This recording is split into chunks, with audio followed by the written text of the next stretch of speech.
itu, langit di desa Sumberjati mendung pekat. Udara terasa lebih dingin dari biasanya, dan suara jangkrik mendadak hilang. Tidak ada angin yang bertiup, seolah alam menahan napas. Ardi, seorang pemuda berusia 26 tahun, baru saja pulang dari rumah pamannya yang tinggal di seberang desa. Ia mengendarai motornya perlahan di jalan setapak yang gelap, hanya ditemani sorot lampu depan.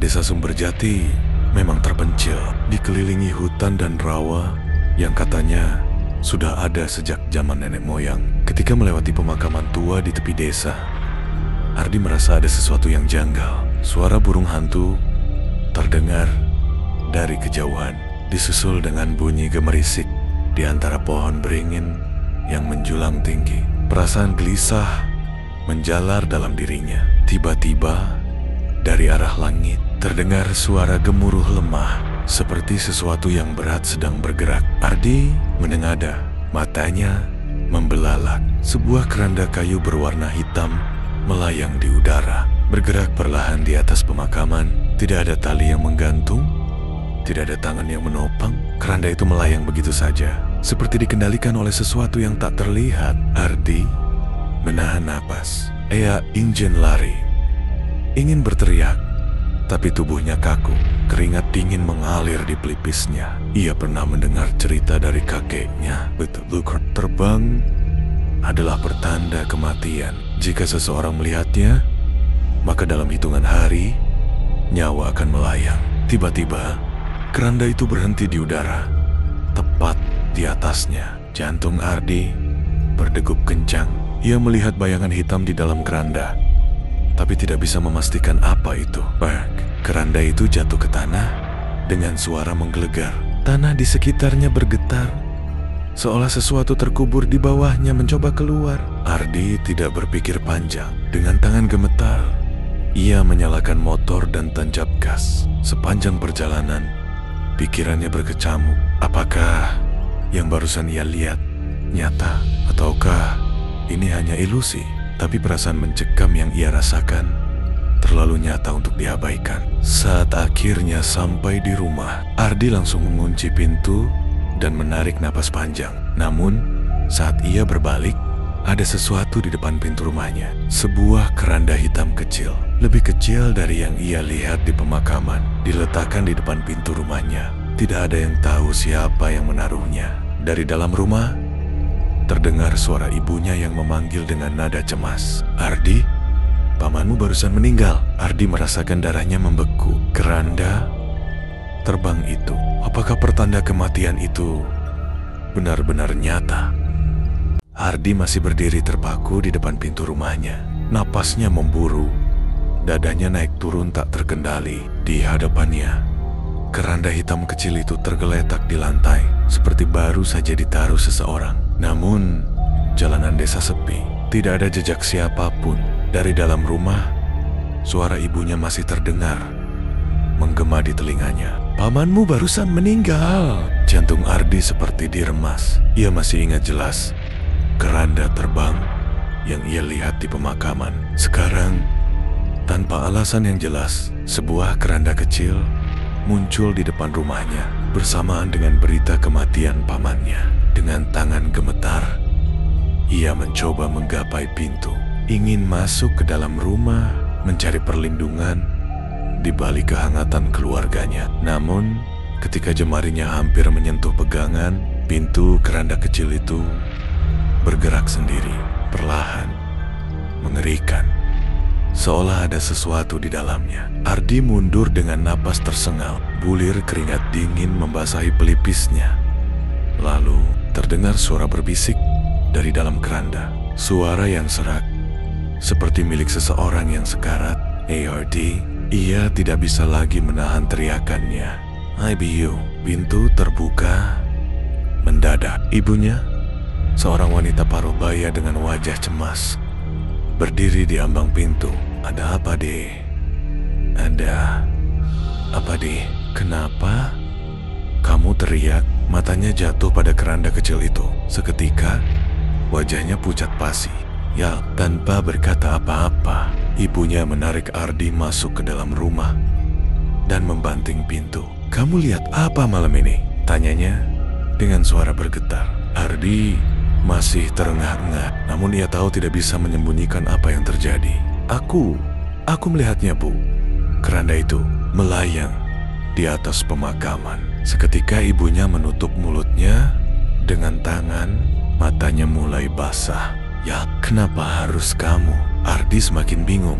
Bu, apa maksudnya? Aku nggak ngerti.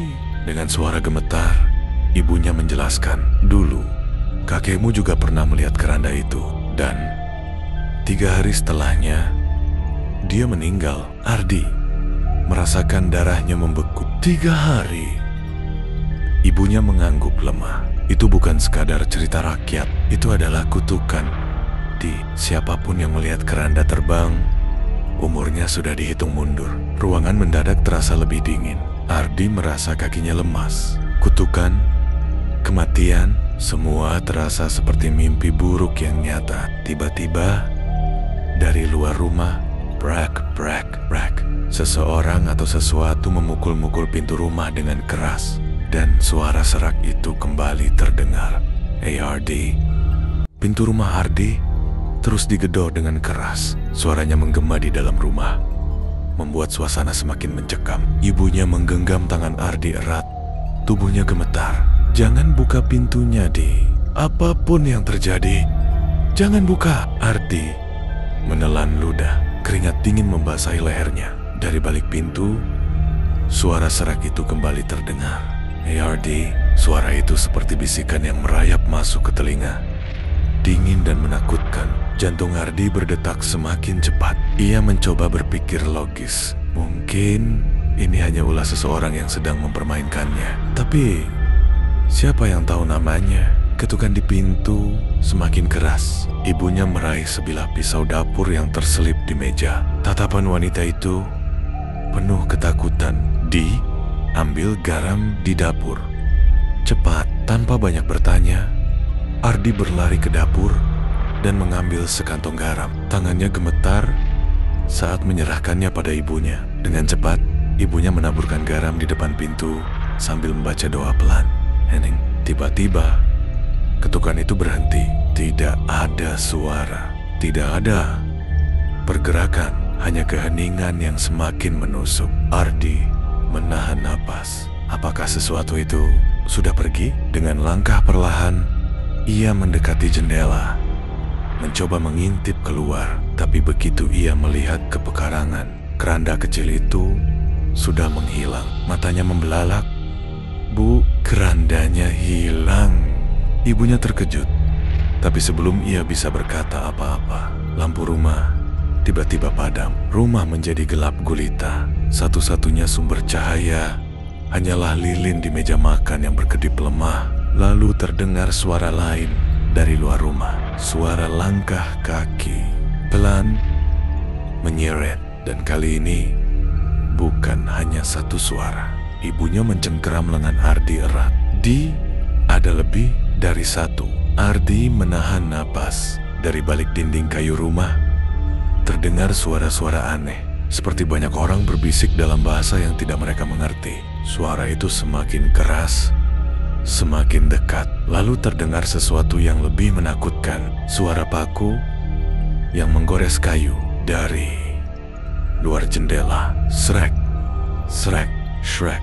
Ardi merasa bulu kuduknya berdiri. Perlahan, ia menoleh ke jendela. Dalam redupnya cahaya lilin, ia bisa melihat jejak tangan hitam dan kurus menekan kaca. Jemari panjang itu bergerak-gerak, seperti sedang mencoba masuk. Ibunya mulai membaca doa dengan suara gemetar. Ardi ingin berteriak, ingin kabur, tapi tubuhnya seakan membatu. Kemudian, sesuatu yang lebih mengerikan terjadi. Dari luar rumah, terdengar suara kayu yang retak, seperti ada sesuatu yang sangat berat jatuh ke tanah. Dan dalam gelapnya malam, samar-samar Ardi melihatnya. Sebuah keranda besar kini berdiri tepat di halaman rumah mereka.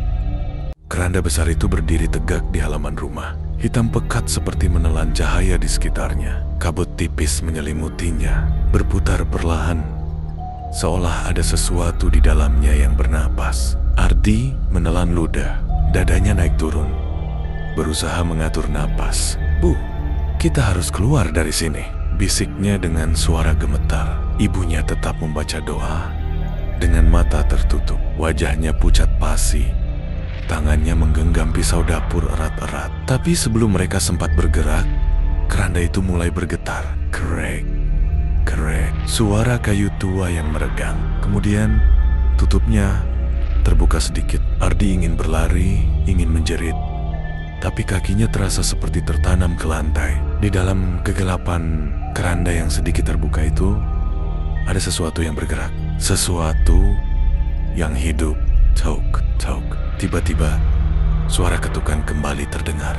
Tapi kali ini bukan dari pintu depan, melainkan dari dalam rumah. Ardi dan ibunya membelalak. Suara ketukan itu datang dari arah pintu kamar belakang. Padahal tidak ada siapapun di sana. Tok, tok, tok. Ardi bisa merasakan keringat dingin mengalir di pelipisnya. Tangannya gemetar saat ia mencoba menggenggam sesuatu apapun untuk membela diri. Matanya menatap ibunya, berharap ada jawaban di sana. Tapi wanita itu hanya berdiri kaku.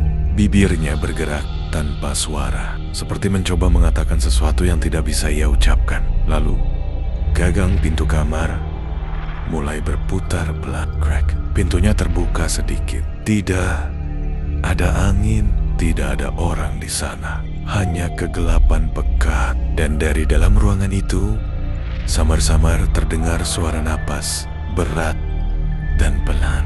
Heish, heish. Ardi merasakan tenggorokannya kering. Dengan tangan gemetar, ia mengulurkan tangan untuk menyalakan lampu. Klik, cahaya redup menerangi kamar.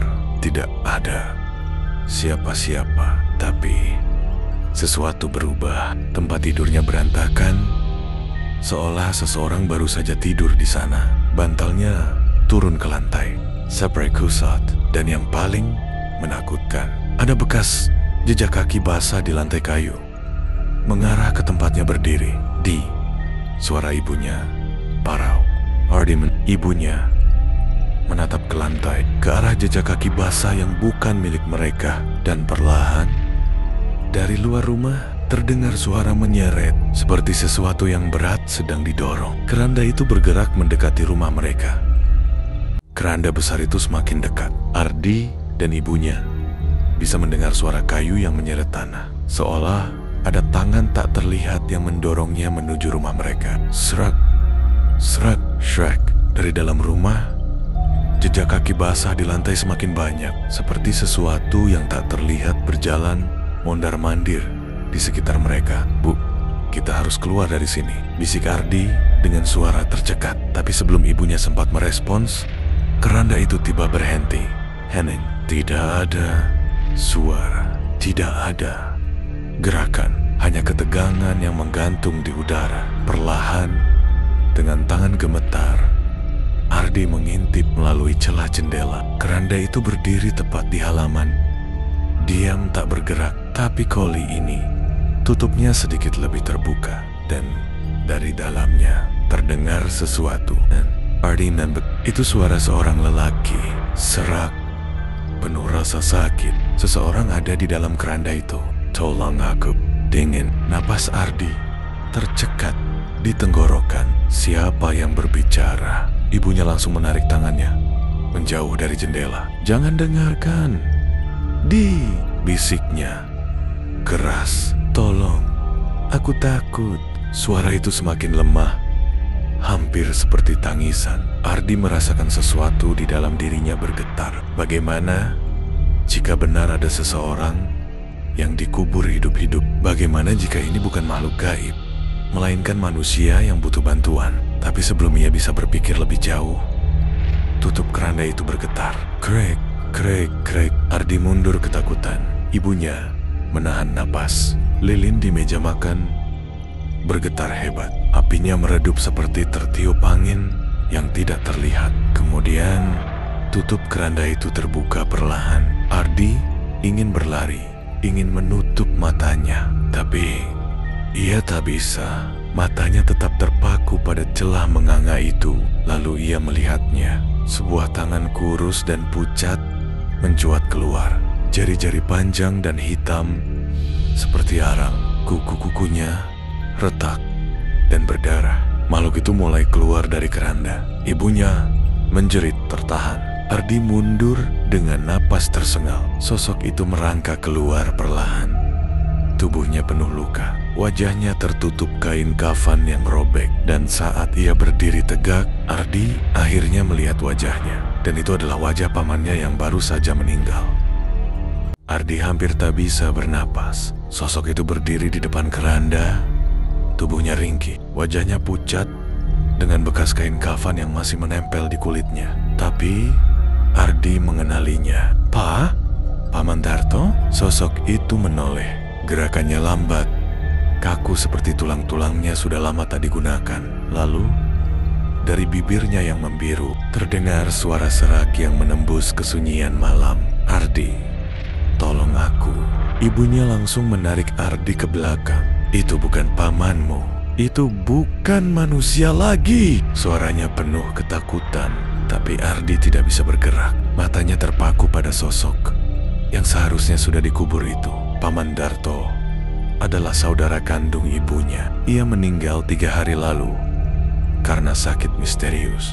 Tapi dia berdiri di depan mereka, hidup kembali. Atau lebih tepatnya, sesuatu yang menyerupai dirinya.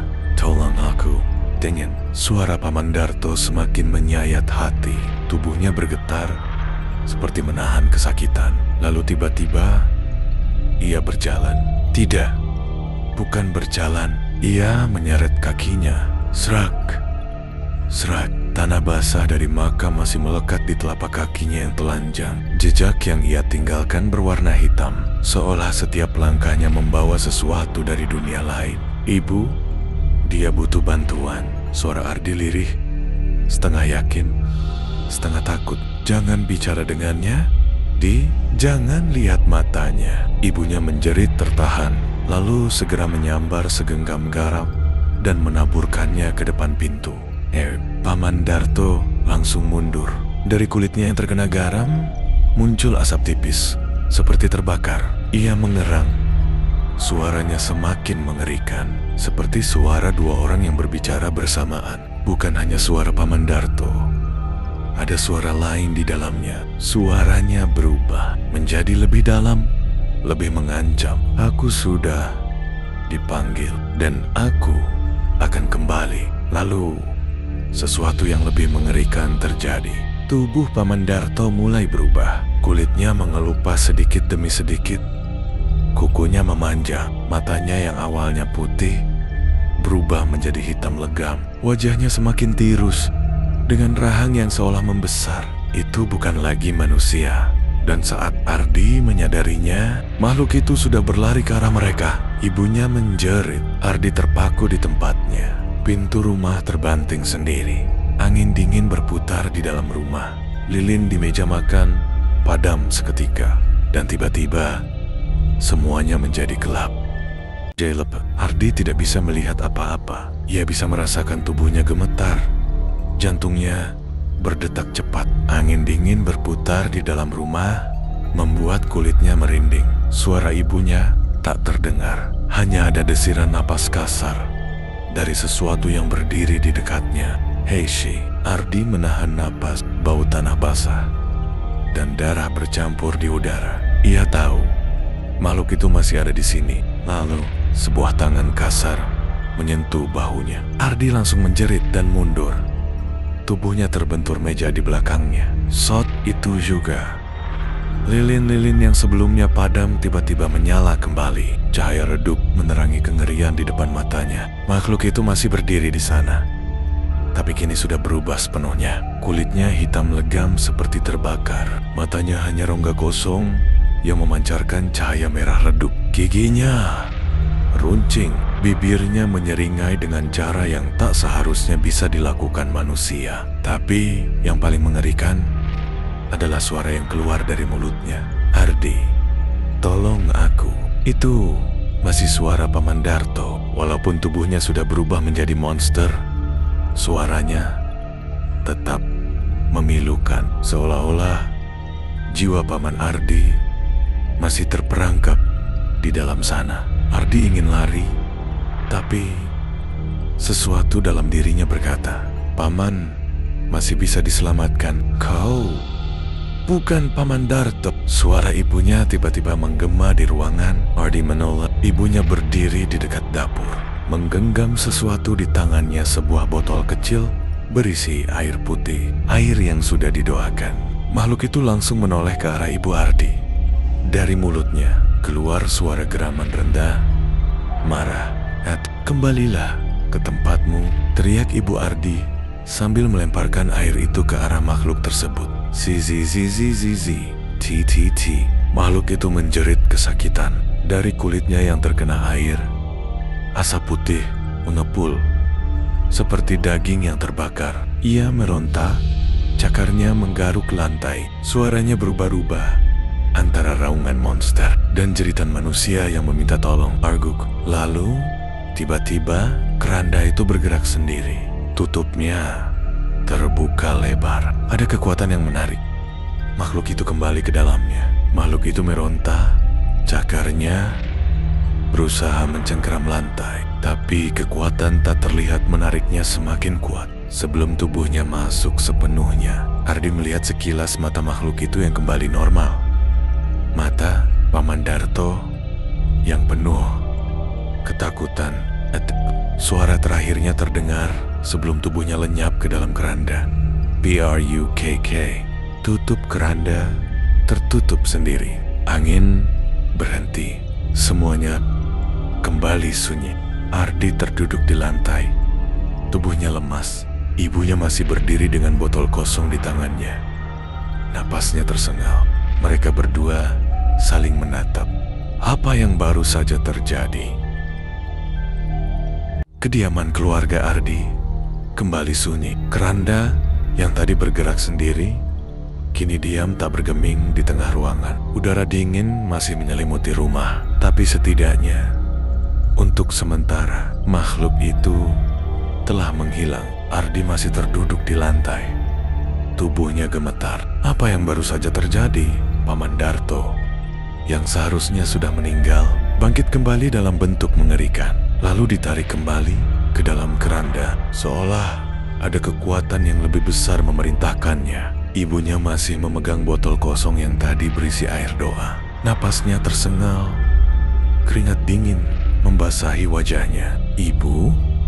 Suara Ardi bergetar. "Itu benar-benar Paman?" Ibunya diam sejenak. Sorot matanya dipenuhi ketakutan yang sulit disembunyikan. "Aku tidak tahu, tapi satu hal yang pasti, Ardi, kita dalam bahaya." PRAKK. Pintu rumah terbuka sendiri. Angin dingin kembali bertiup, membawa suara-suara aneh dari luar, seperti bisikan atau seseorang yang merintih kesakitan. Ardi menoleh ke arah luar rumah. Jalanan desa terlihat gelap, hanya diterangi lampu minyak yang temaram. Namun di kejauhan, tepat di dekat area pemakaman, ada sesuatu yang bergerak. "Ibu, lihat itu." Ibunya mengikuti arah pandangan Ardi. Jantung mereka hampir berhenti berdetak. Keranda lain sedang melayang di atas pemakaman. Perlahan, keranda itu turun dan mendarat di tanah dengan suara berderak menyeramkan. Sik, ada sesuatu yang akan keluar dari dalamnya. Ardi dan ibunya saling berpandangan. Apakah ini belum berakhir? Tiba-tiba, terdengar ketukan dari dalam keranda itu. Tok, TOK. Suara itu semakin cepat. Tok, tok, tok. Lalu, tutupnya mulai terbuka. Tok, tok, TOK. Suara ketukan dari dalam keranda semakin keras. Ardi bisa merasakan tubuhnya membeku. Keringat dingin membasahi tengkuknya. Ada sesuatu di dalam sana. Keranda itu sedikit demi sedikit terbuka. "Ardi, jangan lihat." Ibunya menarik tangannya dengan kasar, menyeretnya masuk ke dalam rumah sebelum menutup pintu rapat-rapat. PRUKK. Pintu digembok. Seluruh ruangan kembali sunyi. Hanya terdengar suara napas mereka yang memburu. Namun, Ketukan itu belum berhenti. Sekarang, suara itu terdengar dari balik pintu rumah mereka. Tok tok, TOK. Ardi mundur. Tubuhnya gemetar. Bagaimana bisa? Bukankah keranda itu ada di luar pemakaman? Kenapa sekarang suara ketukan itu ada di rumah mereka? Perlahan, suara itu berubah. Ardi, bukakan pintunya. Suara itu sangat familiar. Suara yang sering Ardi dengar di masa kecilnya. Suara Paman Darto. Ardi menatap ibunya dengan ketakutan. Tapi yang membuatnya semakin takut, wajah ibunya terlihat lebih pucat dari sebelumnya. Bukan, itu bukan pamanmu, bisik ibunya. Ardi menelan ludah. Tapi Biget Junior. Ardi, tolong aku. Suara itu semakin menyedihkan. Seolah-olah seseorang benar-benar terjebak di luar. Tok tok, TOK. Ardi tahu dia tidak boleh membuka pintu. Tapi entah kenapa, ada sesuatu dalam dirinya yang berkata, mungkin paman benar-benar butuh bantuan. Tangannya mulai bergerak. Jari-jarinya hampir menyentuh gagang pintu. Ardi, jangan. Tiba-tiba ibunya menariknya mundur dengan kekuatan luar biasa. Saat itu juga, sesuatu menghantam pintu dengan keras. Brak, pintu rumah mereka bergetar hebat, seolah akan hancur kapan saja. Dan saat itu juga, mereka mendengar sesuatu yang membuat darah mereka membeku. Kalian tidak bisa lari. Gerbangnya sudah terbuka. Gerbang apa? Ardi menoleh ke ibunya, berharap mendapat jawaban. Namun, wajah ibunya kini penuh ketakutan. Bibirnya bergetar saat dia berbisik, Ardi, kita harus pergi sekarang. BRAKK, pintu rumah bergetar lagi, lebih keras dari sebelumnya. Sesuatu di luar sana mencoba masuk. Ardi dan ibunya mundur ke belakang. Tatapan ibunya dipenuhi ketakutan, tetapi tangannya tetap erat menggenggam pergelangan tangan Ardi. Dengar, Ardi, bisik ibunya, kita harus keluar dari rumah ini. Tok tok, TOK. Suara ketukan kembali terdengar, lebih pelan, lebih lambat. Seakan-akan apapun yang ada di balik pintu itu sedang menunggu sesuatu. Ardi menelan ludah. Apa yang harus mereka lakukan? Jika mereka tetap di sini, kemungkinan besar mereka akan terjebak. Tapi jika mereka membuka pintu, ikuti aku, bisik ibunya lagi. Perlahan, mereka berjalan ke dapur. Ada pintu belakang yang langsung mengarah ke kebun kecil di belakang rumah. Jika mereka bisa keluar dengan diam-diam, mungkin mereka bisa lari ke rumah Pak Ustaz di ujung desa. Namun saat mereka baru saja melewati meja makan, pintu depan tiba-tiba terbuka sendiri. Udara dingin masuk ke dalam rumah. Lampu minyak yang redup berkedip-kedip, seolah hampir padam. Dan di ambang pintu, sesosok bayangan berdiri, tinggi, kurus, berbalut kain kafan yang sudah menghitam. Matanya merah menyala di kegelapan. Itu bukan Paman Darto lagi. Makhluk itu melangkah masuk dengan perlahan. Setiap langkahnya membuat lantai kayu berderak menyeramkan. Mulutnya terbuka, mengeluarkan suara mengerikan, campuran antara jeritan dan bisikan. Kau tidak bisa pergi, Ardi. Ardi tidak bisa bergerak. Tubuhnya membeku ketakutan. Ibunya menggenggam tangannya lebih erat. Lalu, lari. Mereka berdua berlari ke pintu belakang. Ardi bisa mendengar suara langkah kaki berat di belakang mereka, mengejar dengan cepat. Jangan menoleh, Ardi. Tapi Ardi melakukannya. Makhluk itu berada tepat di belakangnya. Mulutnya menganga lebar, seolah ingin menelan Ardi hidup-hidup. Tap. Tangan ibunya menariknya keluar rumah tepat sebelum makhluk itu bisa menyentuhnya. Mereka berdua berlari sekencang mungkin ke kebun belakang, menembus rerumputan basah dan pepohonan yang bergoyang tertiup angin malam.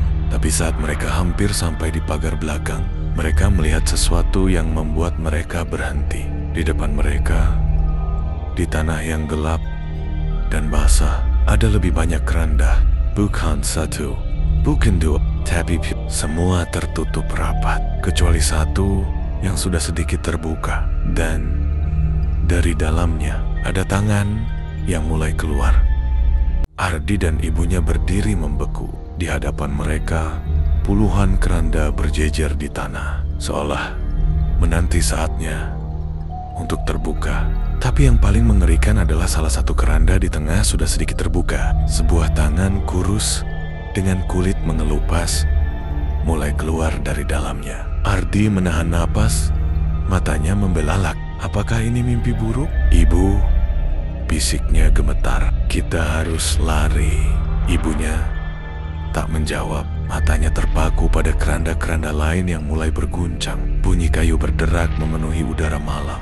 Lalu, tok-tok, TOK. Ketukan itu datang dari dalam semua keranda. Suara itu terdengar serempak, semakin keras dan semakin cepat. Mereka akan keluar. Suara ibunya terdengar panik. Kita harus pergi sekarang. Ardi langsung menarik tangan ibunya. Mereka berdua berlari menembus kegelapan malam, mencoba keluar dari kebun itu. Namun sebelum mereka bisa melewati pagar, PRAKKK, salah satu keranda terbuka dengan keras, mengeluarkan suara mengerikan. Ardi menolak. Salah satu mayat telah bangkit. Sosok itu mengenakan kain kafan yang robek dan kotor. Wajahnya cekung dengan mata kosong, kulitnya mengering seperti mumi. Tapi yang paling menyeramkan, I ate Ardi. Suaranya berbisik, terdengar seperti suara banyak orang berbicara dalam satu mulut. Dan kemudian, keranda-keranda lainnya terbuka. Serentak, puluhan mayat hidup bangkit dengan gerakan lambat, mengeluarkan suara rintihan menyayat. Beberapa dari mereka tidak memiliki mata. Beberapa lainnya bergerak dengan tulang-tulang yang hampir lepas. Ardi dan ibunya berlari sekuat tenaga. Namun, saat mereka hampir mencapai jalan setapak menuju desa, sesuatu muncul di hadapan mereka. Sosok tinggi dengan jubah hitam panjang berdiri di tengah jalan. Wajahnya gelap, tertutup bayangan. Tangannya panjang dan pucat, seperti tulang tanpa daging.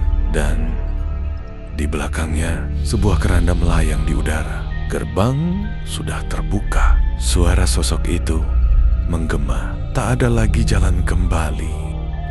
Ardi dan ibunya berhenti mendadak. Jalan satu-satunya untuk melarikan diri kini terhalang. Sosok berjubah hitam itu berdiri tegak, tak bergerak sedikit pun. Keranda hitam yang melayang di belakangnya bergetar perlahan, seakan menunggu perintah. Di belakang mereka, puluhan sosok mayat hidup mulai mendekat, melangkah dengan gerakan patah-patah. Mereka terjebak. Jangan lihat matanya, Ardi, bisik ibunya dengan suara tercekat. Ardi mengalihkan pandangannya ke tanah.